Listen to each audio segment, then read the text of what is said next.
Sometimes we may be asked to solve a problems like cos theta minus sin theta, cos theta. Find type of a matrix, and options are orthogonal,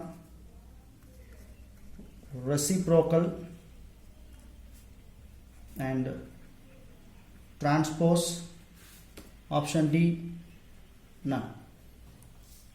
Right? So first, orthogonal, reciprocal, transpose. We will calculate what is orthogonality first. And we already discussed what is orthogonality. Orthogonality is A into A transport must be equal to I value. Since it is 2 cross 2 matrix, I value will be this one. If A and A transport of this satisfies this condition, then this will be orthogonal. If not, we have to check the other condition. So first write cos theta, sin theta, and this is minus sin theta and cos theta. This is A matrix, and transpose of this will be cos theta minus sin theta and sin theta cos theta. Now multiply these two. So cos into cos squared plus sin into sin, minus sin, this is again plus. So cos squared theta plus sin squared theta, and for the second term again cos theta into sin theta, so cos sin plus sin cos, here we have a minus sign, so this plus becomes minus sin cos, cos sin cancel, and this one is sin into cos and cos into sin, minus sin cos, so these two get cancelled, and this one into this one, sin squared theta plus cos squared theta. So this value is equal to 1 and this is equal to 1. So finally what we got, 1 0 0, which is equal to I. So the given matrix is orthogonal matrix.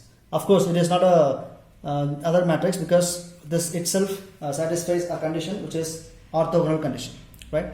So like this we can solve any other matrix problems in easy way, and I'll give you this as a small assignment.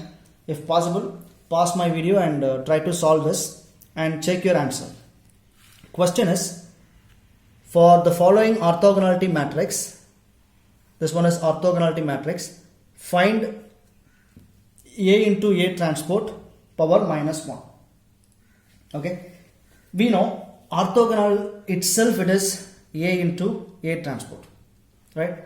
We know what is A into A transport. If it is orthogonal matrix, A into A transport will be 1 0 0 0 1 0 0 0 1, which means A into A transport must be equal to I. That is called orthogonal matrix. So given matrix is orthogonal, then A into A transport will satisfy this condition. So A into A transport itself, the value is 1 0 0 0 1 0 and 0 0 1, and we know what is I. This is I value, and now we want to find out I power minus 1. And in the first slide itself I showed you that types of matrix. Here I power n, I means unit matrix power n, which is again equal to I value. Here you see this is unit matrix I whole power minus 1, which is nothing but n value, which is again is equal to I. So this will be 1 0 0 0 1 0 0 0 1. So option B is correct answer for this particular gate problem. See, gate questions are not lengthy question, it is a twisty question. We have to use those properties to identify what type of matrix it is in a quick way, right? So this is how gate questions will be. They will not ask a lengthy problem, they will ask twisty problem to solve it, and this will be useful for people who are attending final examination in engineering mathematics, right? So this is all about matrix algebra. what we saw in the matrix algebra is, first we saw the different types of matrix we used in terms of properties, and after that we solved some problems which with the help of these matrix properties, right? So next we'll move into the determinant, cofactor and minors, and how to calculate cofactor, all these things in the next video.